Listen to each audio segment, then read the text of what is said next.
যশোরের চৌগাছা উপজেলায় ৩০ এপ্রিল ২০২৬ তারিখে যোগদানের পর থেকেই উপজেলা সহকারী কমিশনার ভূমি ও নির্বাহী ম্যাজিস্ট্রেট জিএম মুনিব নানা সামাজিক ও সচেতনমূলক কর্মকাণ্ডের মাধ্যমে সাধারণ মানুষের আস্থা অর্জন করেছেন। দায়িত্ব গ্রহণের পর থেকেই তিনি প্রশাসনিক কার্যক্রমের পাশাপাশি উন্নয়নমূলক ও সচেতনমূলক কাজ করে যাচ্ছেন নিরলসভাবে।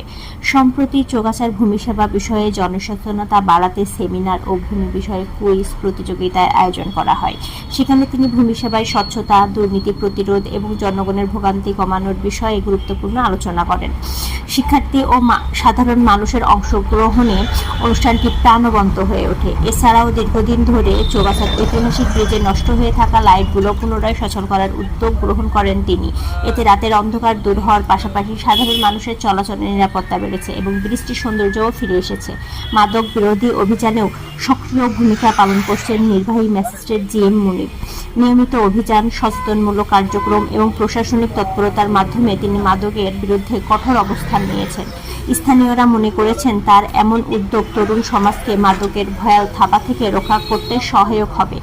চৌগাছাকে একটি আধুনিক ও উন্নয়ন বন্ধক উপজেলায় রূপান্তর করার প্রত্যয় ব্যক্ত করেছেন তিনি। স্থানীয়দের আশা, মানবিক ও কর্মমুখী এই প্রশাসনিক কর্মকর্তার নেতৃত্বে চৌগাছা আরও এগিয়ে যাবে উন্নয়ন ও সেবার পথে।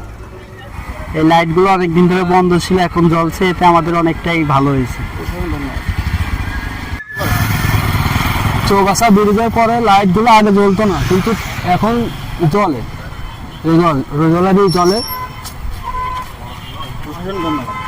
প্রশাসনের ধন্যবাদ।